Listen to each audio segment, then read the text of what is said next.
जब क्लिक कर दिया है तो ये वीडियो पूरा देखें। 22-23 मिनट का है। सिर्फ ये एक वीडियो पूरा देखने का रिक्वेस्ट कर रहा हूँ, बाकी तो आप देखें तो आपकी मर्ज़ी है, पर ये एक वीडियो पूरा देखें 22 मिनट तक। फिर आप क्लियर कर लेंगे दिमाग में कि इस चैनल को देखें या ना देखें। धन्यवाद। जय हिंद। आप मेरे चैनल से क्यों जुड़ें?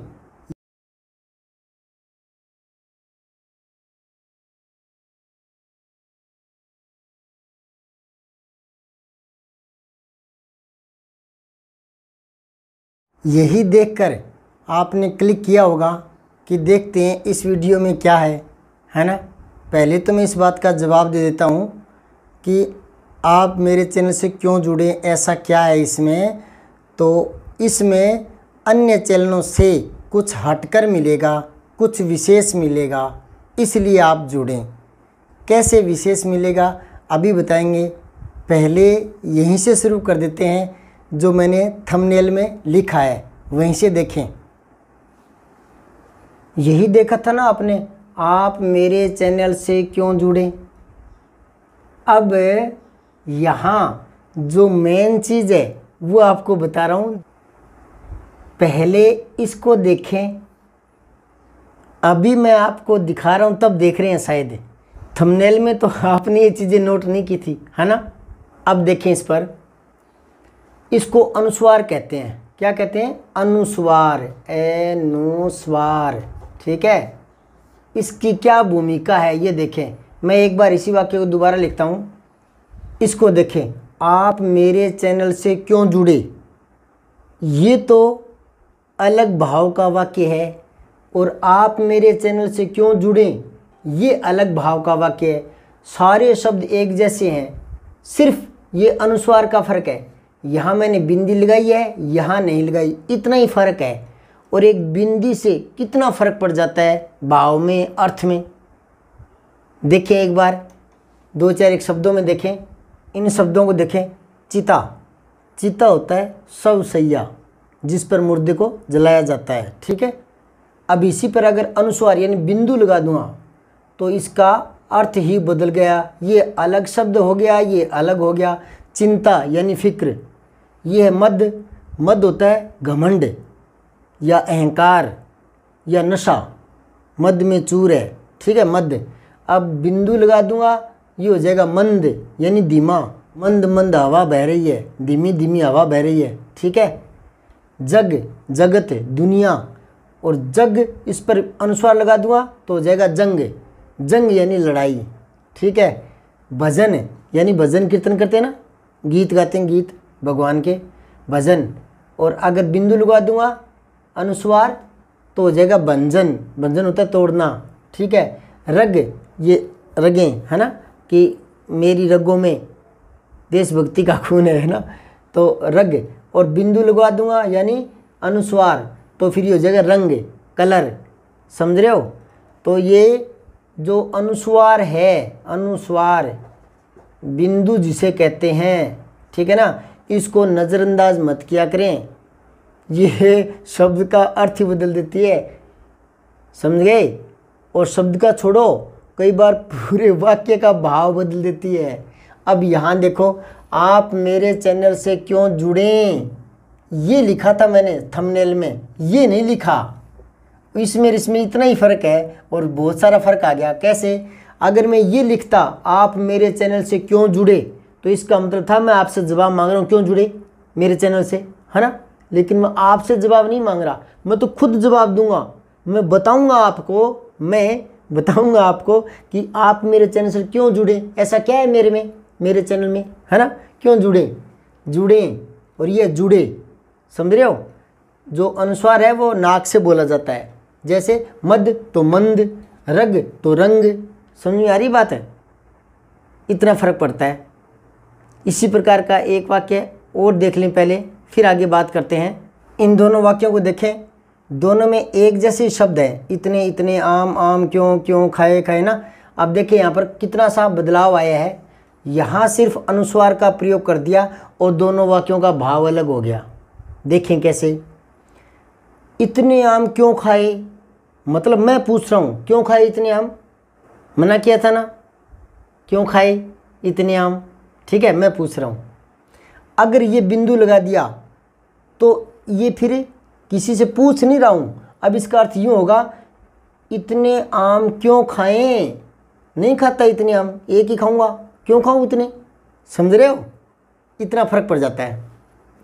तो अनुस्वार को यूं ही मत समझे, इनके बहुत प्रभाव पड़ते हैं, वाक्य बदल जाते हैं, शब्द के अर्थ बदल जाते हैं, वाक्य के अर्थ बदल जाते हैं, ठीक है ना। इसी प्रकार की रोचक जानकारियाँ प्राप्त करने के लिए मेरे चैनल से जुड़ें।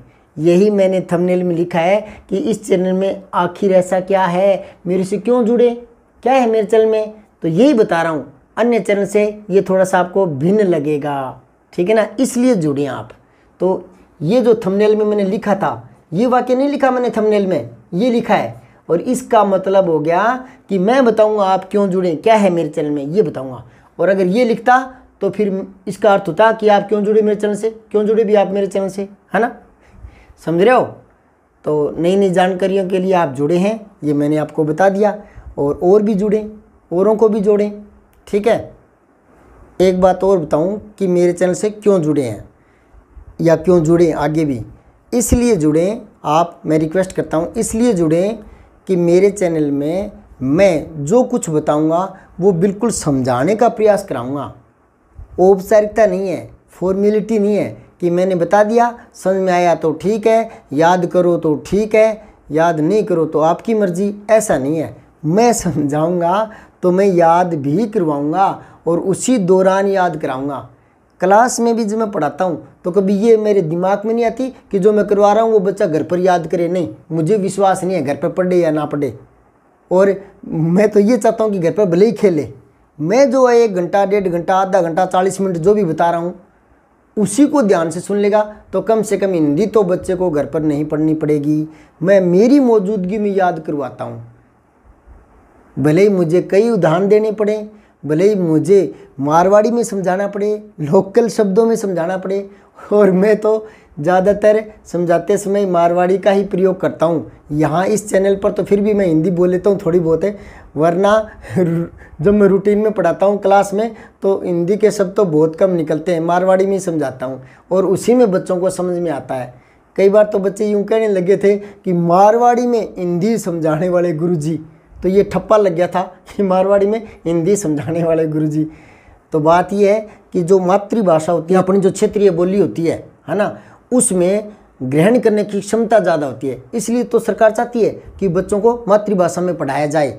एक बार भाई राजीव दीक्षित ने अमेरिका के, इंग्लैंड के जो वैज्ञानिक हैं उनसे बात की थी कि क्या कारण है कि नोबेल पुरस्कार अमेरिका, इंग्लैंड ये देश ही ले जाते हैं, भारत वालों को नोबेल पुरस्कार नहीं मिलता।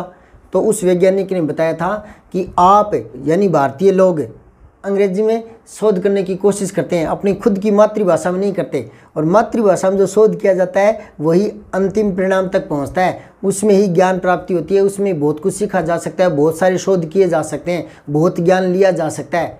तो मातृभाषा की है ग्रहण क्षमता ज़्यादा बढ़ाती है बिना मिडिटर के, समझ में आई बात है।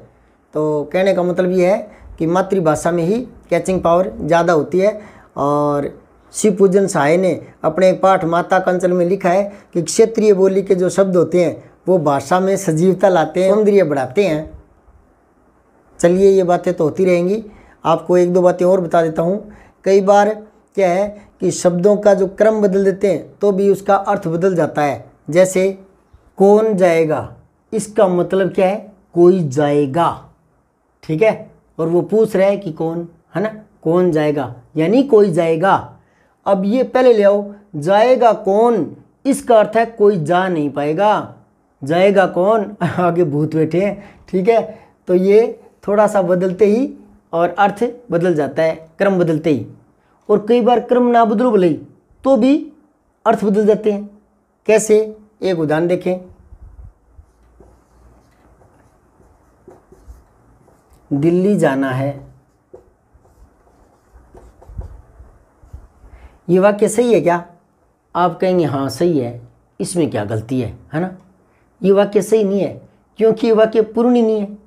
वाक्य पूर्ण कब होता है? जब वो कोई अर्थ अभिव्यक्त करे, कोई अर्थ की पूर्णता आ जाए, वाक्य पूर्ण हो जाए, वाक्य में पूर्ण विराम आ जाए, बात पूरी हो जाए, तब वाक्य अपना अर्थ दिखा करके पूरा होता है वो।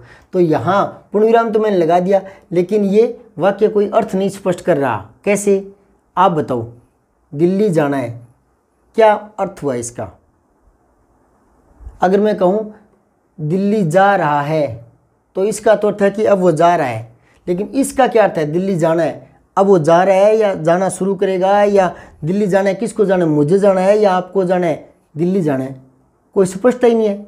ऐसे वाक्यों को बोलते हैं इंडेफिनिट टेंस, अनिश्चित है ये, ठीक है ना। तो अब ये सही कब होगा? ये सही तब होगा जब यहाँ कोई प्रश्न बना दें कि आपको कहाँ जाना है, और फिर वो बोले दिल्ली जाना है, तब ये सही है, तब अर्थ की अभिव्यक्ति हो रही है। और अगर ये प्रश्न नहीं बनाए, सीधा अकेला पड़ा है, तो फिर ये अर्थहीन है, भाव स्पष्ट नहीं हो रहे। अब इसी का भाव स्पष्ट करने के लिए या इस वाक्य को सही करने के लिए दो तरीके हैं। या तो पहले प्रश्न लिख दो, इसको उत्तर मान लो, फिर तो सही है। उत्तर मानते हैं तो कहाँ जाना है? दिल्ली जाना है, समझ आई बात है। और प्रश्न उत्तर की बात छोड़ दें तो इसको सही कैसे करें? फिर इसको सही करने का एक तरीका है मेरे पास, ये हटा दो और ये लगा दो। अब ये वाक्य सही हो गया। अब इसका अर्थ निकल गया कि वो पूछ रहा है कि दिल्ली जाना है कि नहीं जाना, यस या नो बता। समझ गए? ये कैसे पता चलता है? देखो इधर 2 बार बोल के दिखाता हूँ। दिल्ली जाना है, क्या समझे आप? किसको जाना है? मुझे। अब शाम को? कब? किसको? आपको। दिल्ली जाना है, और अब दिल्ली जाना है। अब आपको पता लग गया कि पूछा है जाना है कि नहीं जाना। तो वो कब पता लगा? जब मैंने यूं गर्दन हिलाई, दिल्ली जाना है, यूं गर्दन हिलाई तब। तो बोलचाल में तो गर्दन हिलाने से ही अर्थ समझ में आ जाता है कि वो पूछ रहा है, लेकिन जब लिखित में हो तो कैसे पता लगे कि यहाँ गर्दन हिली थी? पता लग जाता है, इससे पता लग जाता है कि यहाँ गर्दन हिली थी, तो अर्थ स्पष्ट हो गया। दोबारा बता रहा हूँ, दिल्ली जाना है, दिल्ली जाना है, तो भावा अभिव्यक्ति इससे हो जाती है, ठीक है ना। तो ये विराम चिन्ह ये भी यूं ही नहीं होते। कई बार बच्चे अपठित को हल करते हैं ना, तो पता ही नहीं होता कहाँ पूर्ण विराम आता है, कहाँ कोमा आते हैं, कहाँ विस्मय बोधक चिन्ह आता है, कहाँ उद्धरण चिन्ह आता है, कहीं प्रश्नवाचक चिन्ह आता है, गौर नहीं करते। तो फिर उनका भाव समझने में दिक्कत आती है। तो विराम चिन्ह भावा अभिव्यक्ति करने में बहुत सहायक होते हैं, ठीक है ना। ये बातें मैं बता चुका हूँ पीछे के किसी वीडियो में, पर क्या है कि आप ये वाला ही नहीं सुन रहे ढंग से, पूरा स्किप कर देते हो आगे, तो फिर पीछे के ढूंढ कर तो कौन पढ़ेगा। तो आप नई नई जानकारियाँ प्राप्त करने के लिए मेरे चैनल से जुड़े रहें। और एक बात है, आप अपने छोटे बच्चों को 6ठी 7वीं 8वीं 9वीं 10वीं 11वीं सभी बच्चों को जोड़ें मेरे चैनल से। और इसलिए जोड़ें क्योंकि मैं परिभाषा में कैद होकर नहीं पढ़ाता, उस चीज़ को समझाता हूँ, विविध उदाहरणों से समझाता हूँ। और जिस तरीके से मैं समझाता हूँ उसके बाद उसी टॉपिक में से प्रश्न अगर बनते हैं तो बच्चा आराम से छांट लेता है। 1-2 उदाहरण बता रहा हूँ, मेरे समझाने के बाद बच्चा कैसे हल करता है। इस प्रश्न को पढ़ें, निम्नलिखित में से तद्भव शब्द छांटिए। तद्भव शब्द छांटना है। अन्ना भाव, तो मेरा पढ़ाया हुआ बच्चा तो दिमाग लगाएगा, थोड़ा सा कहेगा अन्न, ये तो दिख ही रहा है, अन्न अनाज, भाव अभाव, तो अन्ना भाव उसको ध्यान में आएगा कि यहाँ संधि हुई है। और संधि तो सर ने बताई थी कि हमेशा ही तत्सम शब्दों में आती है, तद्भव शब्दों में कभी भी संधि नहीं आती। तो इसको तो कम कर लो। फिर विमर्श, उसे ध्यान में आएगा कि ये श्रेय, श्रेय, शय, री, ऋषि, ये तत्सम शब्दों में आते हैं। छांटना तद्भव था, तो ये देख करके वो पता लगा लेगा तत्सम है, छांटना तद्भव है, इसको कम कर लेगा। अब यहाँ बात आ गई मुँह है और मुख। कुछ और अध्यापक होते हैं, तरीका बता देते हैं कि चंद्र बिंदु होती है वो तद्भव में आती है, तो वो इसको छांट के कर लेंगे। लेकिन मान लो ये शब्द चंद्र बिंदु वाले नहीं हो, कोई और हो, शब्द तो बहुत होते हैं हिंदी में, तो यहाँ वो तरीका काम आएगा जो मैं तत्सम तद्भव में समझाता हूँ। इसलिए बच्चे उसे आराम से हल कर लेते हैं। वो तरीका क्या है कि मैं लोकल तरीके से बताता हूँ कि पहले तो ये देखो कि तद्भव होते क्या हैं और तत्सम होते क्या हैं। तो तत्सम तो संस्कृत वाले शब्द हैं, ठीक है ना। जैसे रात्रि, तो इसका बन गया रात, दुग्ध तो दूध, हस्त तो हाथ, तत्सम और तद्भव, ठीक है ना। तत्सम क्या होते हैं? संस्कृत वाले शब्द होते हैं, संस्कृत वाले शब्द, ठीक है। तो इनका तद्भव क्यों बनता है? और एक और बता दूं, हर एक का तत्सम तद्भव नहीं होता, समझ रहे हो क्या। कई बच्चे पूरा गहराई से तो पढ़ते नहीं, सिर्फ परिभाषा और उदाहरण, परिभाषा उदाहरण इन्हीं में कैद होते हैं, तो फिर वो कोई भी शब्द में प्रश्न बना लेते हैं, कहेंगे कि इसका तद्भव क्या होगा। हर एक का तद्भव नहीं होता। ये तद्भव होते क्यों है? सुनो इसको। देखो संस्कृत है ना, थोड़ी सी क्लिष्ट है ना, हिंदी से, वो थोड़ा सा उच्चारण उसका क्लिष्ट है।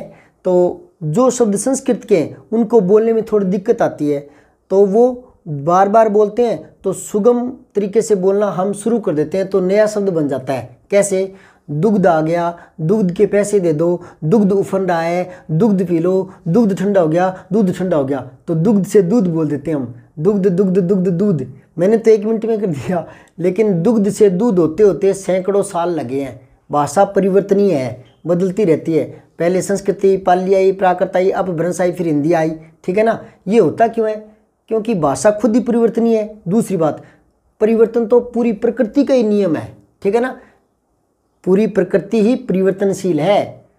तो यहाँ देखो, आप बार बार कोई शब्द बोलते हैं, दुग्ध दुग्ध दुग्ध दुग्ध दूध, तो बोलने में दिक्कत आती है, तो सुगमता से निकल जाता है दूध। समझ में आ रही है बात? तो वो नया शब्द बन गया दूध, वो हो गया तद्भव, यानी तत्सम का बदला हुआ रूप, तत्सम का विकृत रूप तद्भव कहलाता है। और ये विकृत क्यों होता है? समय के साथ बार बार प्रयोग करते हैं तो शब्द रूप बदल जाते हैं, शब्दों का रूप बदल जाता है। अरे हम बर्तन लाते हैं नए, तो बार बार प्रयोग करते हैं तो वैसे ही थोड़ी रहेंगे वो। नए बर्तन लाते हैं उनमें मुंह दिखता है, लेकिन उस थाली को 4-5 बार उसमें खाना खाएंगे, फिर मांजेंगे और करेंगे, तो कई दिनों बाद या महीने भर बाद उसे मुंह दिखेगा क्या? दिखे तो पर हाउ जैसा दिखेगा। समझ आ रही है? तो मतलब प्रयोग करते हैं तो उसमें परिवर्तन आ जाता है, ठीक है। तो बार बार दुग्ध दुग्ध दुग्ध दूध, वो दूध बन जाता है। तो अब देखो यहाँ वो तरीका काम आएगा कि मुख, एक झटका सा लगता है, मुख, तेरा मुख खोल, तेरे मुख में क्या है? एक झटका सा लगता है, और ये सुगमता से निकलता है मुंह, तेरा मुंह खोल।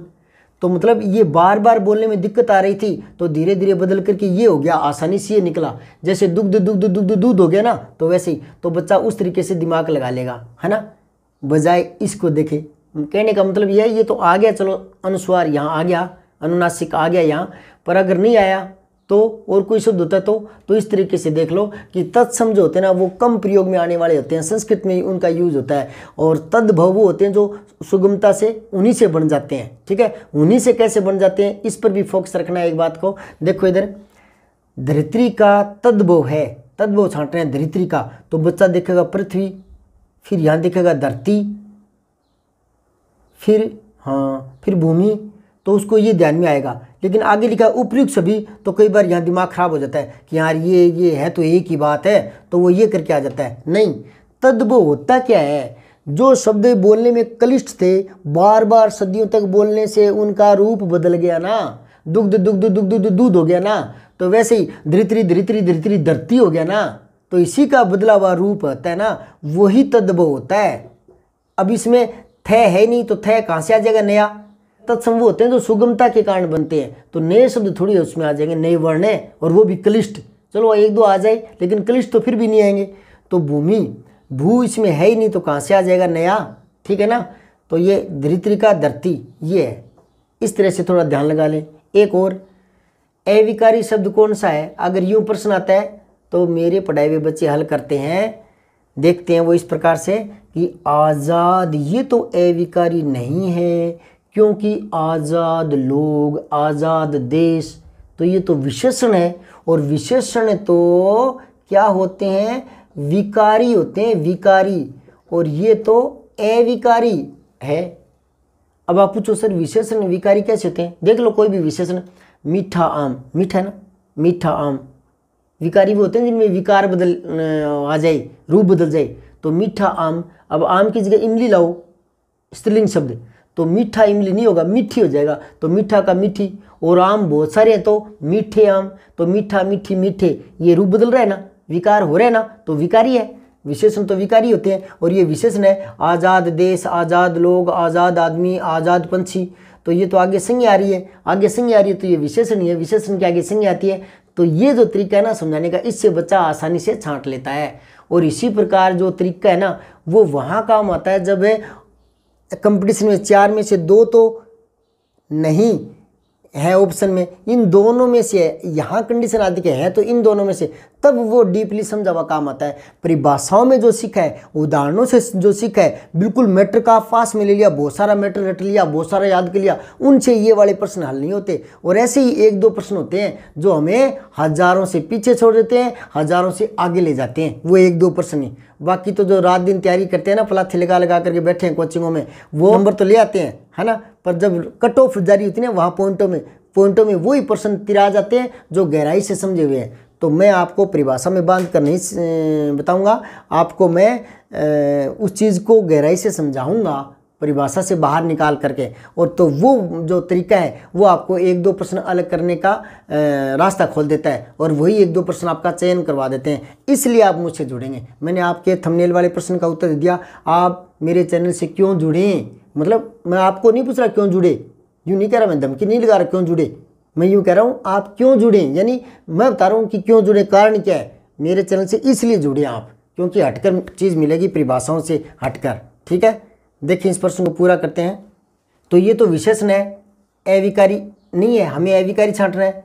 उसका ये सर्वनाम है, यह वह मैं तुम कौन क्या कोई कुछ जो सो स्वयं 11 तो फिक्स होते हैं, फिर वो विकारी होने के कारण ये उसका आ गया। और वैसे भी यहाँ देखो, मोहन का भाई, अब मैं मोहन है, ये तो नाम है, नाम की जगह सर्वनाम आते हैं, तो यहाँ मैं कहीं मोहन का की जगह लिखूँ उसका भाई, तो इसकी जगह है ना ये, तो ये संज्ञा है, संज्ञा की जगह सर्वनाम, तो ये तो सर्वनाम है। ठीक है, फिर अचानक, हाँ ये अविकारी हो सकता है। अब दौड़ कहिए तो इसको क्रिया मान लेते हैं, ये क्रिया नहीं है, दौड़ना तब क्रिया होता है ये, तो ये क्या है, ये भी संज्ञा पद है। आपको संज्ञा कैसे, देखो इधर दौड़, अभी वो कह रहा है कि तू दौड़ जीतने के लिए, दौड़ जीतने के लिए, कि दौड़ जीतने के लिए, तो ये जो दौड़ है ना ये बन गई संज्ञा, यानी कोई प्रतियोगिता का नाम है ये, प्रतियोगिता जीतने के लिए, यानी दौड़ जीतने के लिए, कि उसने दौड़ तो जीत ली, यानी वो प्रतियोगिता थी ना दौड़ की, जीत ली, तो ये संज्ञा पद बन चुका है। तो फिर ये संज्ञा है, ये सर्वनाम है, ये विशेषण है, तो एक ही बच गया जो अविकारी है, वो यही है अचानक। समझ आ रही बात, इस तरह से समझाता हूँ मैं, और वो बच्चा उसी मेरे समझाने के मेथड से ही जो 1-2 प्रश्न डीपली होते हैं ना उनको वो हल कर पाता है। इसलिए मेरे चैनल से जुड़िए और इसको शेयर ज़रूर करें। और 1 तारीख से मैं वो टॉपिक करवा रहा हूँ जो प्री बीएड में, बीएसटीसी में, या एसआई में, या ग्राम सेवक में, या पटवारी में, या रीट में आने वाले हैं, वो टॉपिक करवा रहा हूँ, तो आप ज़रूर देखें। 1 अप्रैल से पहला वीडियो डालूंगा। सब्सक्राइब करके बेल आइकन ज़रूर दबाएं।